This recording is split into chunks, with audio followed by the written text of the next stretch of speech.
قوم لوط، آخر اس قوم نے ایسا کون سا گناہ کیا تھا اور ان کا کیا انجام ہوا؟ حضرت لوط علیہ السلام اللہ کے ایک برگزیدہ نبی تھے۔ آپ کے والد کا نام ہاران تھا۔ آپ کی پیدائش عراق کے ایک قدیم شہر ار میں ہوئی تھی۔ اس شہر میں ابراہیم علیہ السلام کا مسکن تھا۔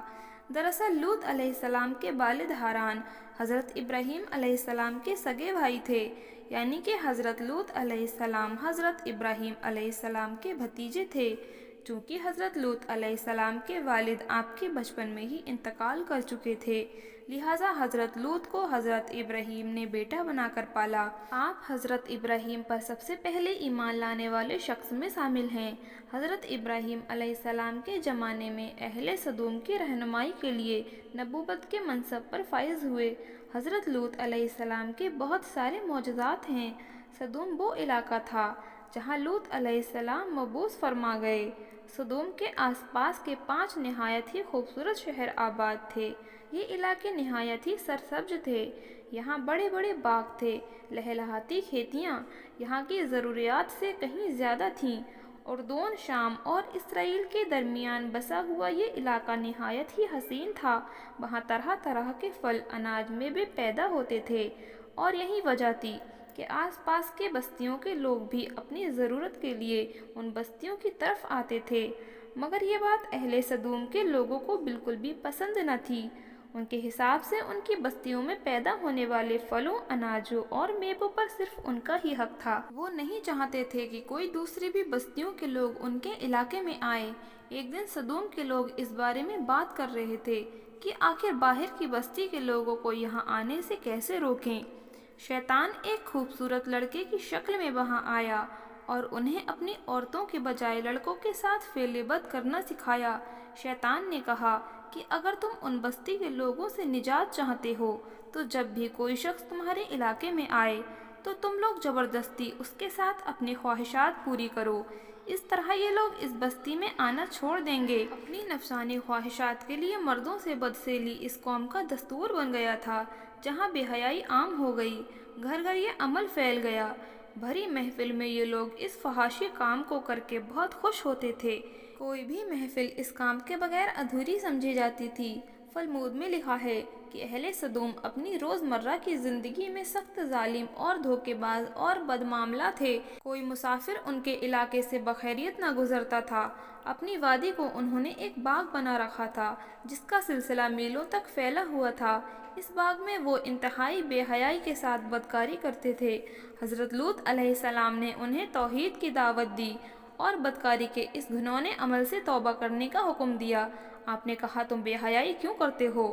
کیا تم عورتوں کو چھوڑ کر لذت حاصل کرنے کے لیے مرد کی طرف مائل ہوتے ہو؟ حقیقت یہ ہے کہ تم احکم لوگ ہو۔ حضرت لوط علیہ السلام سمود کے لوگوں کو دن رات نصیحت کیا کرتے تھے، لیکن قوم پر اس کا کوئی اثر نہ ہوتا تھا، بلکہ وہ بہت فخر کے ساتھ یہ کام کرتے تھے۔ انہیں حضرت لوط علیہ السلام کا سمجھانا بھی برا لگتا تھا، لہٰذا انہوں نے صاف صاف کہہ دیا کہ اگر تم ہمیں اس طرح برا کہتے رہے اور ہمارے کاموں میں دخل کرتے رہے تو ہم تمہیں اپنے شہر سے نکال دیں گے۔ لوط علیہ السلام نے نصیحت کا سلسلہ جاری رکھا، لہٰذا ایک دن اہل سدوم نے خود ہی عذاب الہی کا مطالبہ کر دیا۔ اللہ تعالیٰ نے اب تک ان کی اس بدترین خواہشات اور بدکاری کے باوجود ڈھیل دے رکھی تھی، لیکن جب انہوں نے حضرت لوط علیہ السلام سے ایک دن کہا کہ اگر تم سچے ہو تو ہم پر عذاب لے آؤ، لہٰذا ان پر عذاب الہی کا فیصلہ ہو گیا۔ اللہ نے اپنے خاص فرشتوں کو دنیا کی طرف روانہ کر دیا۔ یہ فرشتے دراصل حضرت ابراہیم علیہ السلام، میکائیل علیہ السلام، اسرافیل علیہ السلام تھے۔ پھر یہ فرشتے حضرت لوط علیہ السلام کے گھر تشریف لے آئے۔ حضرت لوط نے جب ان خوبصورت نوجوان لڑکوں کو دیکھا تو سخت گھبراہٹ اور پریشان ہو گئے۔ انہیں یہ خطرہ محسوس ہوا کہ اگر ان کی قوم کے لوگوں نے انہیں دیکھ لیا تو نہ جانے وہ ان کے ساتھ کیا سلوک کریں گے۔ حضرت لوط علیہ السلام کی بیوی کا نام وائلہ تھا۔ اس نے آپ پر ایمان نہ لایا تھا اور وہ دراصل منافقہ تھی۔ وہ کافروں کے ساتھ تھی، لہٰذا اس نے جا کر اہل سدوم کو یہ خبر دے دی کہ لوط کے گھر نوجوان لڑکے مہمان ٹھہرے ہوئے ہیں۔ یہ سن کر بستی والے دوڑ کر حضرت لوط علیہ السلام کے گھر پہنچے۔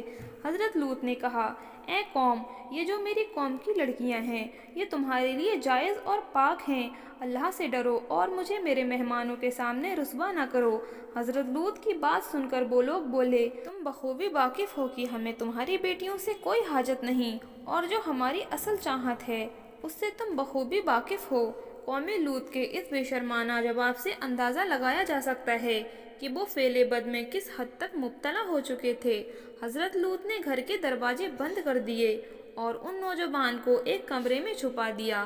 ان بدکار لوگوں نے آپ کے گھر کو گھیر رکھا تھا اور اس میں سے تو کچھ لوگ دیوار پر بھی چڑھنے کی کوشش کر رہے تھے۔ فرشتے یہ سب منظر دیکھ رہے تھے۔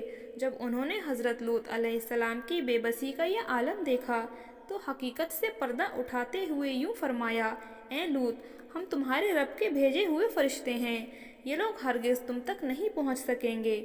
ابھی کچھ رات باقی ہے، تم اپنے گھر والوں کو لے کر چل دو، ان میں سے کوئی شخص پیچھے مڑ کر نہ دیکھے۔ اہل سدوم حضرت لوط علیہ السلام کے گھر کا دروازہ توڑنے لگے، لہٰذا حضرت جبرائیل علیہ السلام نے گھر سے باہر نکل کر اپنے پر کا ایک کونا انہیں مارا، جس کی وجہ سے ان سب کی آنکھیں باہر نکل آئیں اور بصارت زائل ہو گئی۔ یہ خاص عذاب ان لوگوں کو پہنچا جو حضرت لوط کے پاس بدنیتی سے آئے تھے۔ حضرت لوط علیہ السلام حقیقت حال جان کر مطمئن ہو گئے اور اپنے گھر والوں کے ساتھ رات میں ہی نکل پڑے۔ بیوی بھی ان کے ساتھ تھی، لیکن کچھ دور جا کر وہ واپس اپنی قوم کی طرف پلٹ گئی اور قوم کے ساتھ جہنم رسید ہو گئی۔ صبح ہوئی تو اللہ کے حکم سے حضرت ابراہیم علیہ السلام نے بستی کو اپنے پر سے اکھاڑ دیا اور پھر اپنے بازو پر رکھ کر آسمان پر چڑھ گئے، یہاں تک کہ آسمان والوں نے بستی کے کتوں کے بھونکنے اور مرغوں کے بولنے کی آوازیں سنی، پھر اس بستی کو زمین پر دے مارا۔ اس کے بعد اللہ کے حکم سے ان پر پتھروں کی بارش ہوئی، یہاں تک کہ ہر پتھر پر مرنے والے کا نام لکھا تھا۔ صبح سویرے شروع ہونے والا یہ عذاب پوری بستی کو تباہ کر چکا تھا۔ قوم لوط کی ان خوبصورت بستیوں کو اللہ نے ایک انتہائی بدبودار اور سیاہ جھیل میں تبدیل کر دیا، جس کے پانی سے رہتی دنیا تک کوئی فائدہ نہیں اٹھایا جا سکتا۔ اہل سدوم جنہیں پتھر بنا دیا گیا تھا، ان کے بت ابھی تک بحر مردار کے پاس موجود ہیں، جو قیامت تک لوگوں کے لیے ایک عبرت ہیں۔ روایتوں کے مطابق ایک مرتبہ حضرت سلیمان علیہ السلام نے شیطان سے پوچھا کہ اللہ کے نزدیک سب سے زیادہ بدترین عمل کیا ہے؟ شیطان بولا، جب مرد مرد سے بدفعلی کرے اور عورت عورت سے خواہشات پوری کرے۔ حضرت ابن عباس فرماتے ہیں کہ آقا حضرت محمد مصطفیٰ صلی اللہ تعالیٰ علیہ وسلم نے فرمایا کہ اس شخص پر اللہ تبارک و تعالیٰ کی لعنت ہو جو قوم لوط والا عمل کرے۔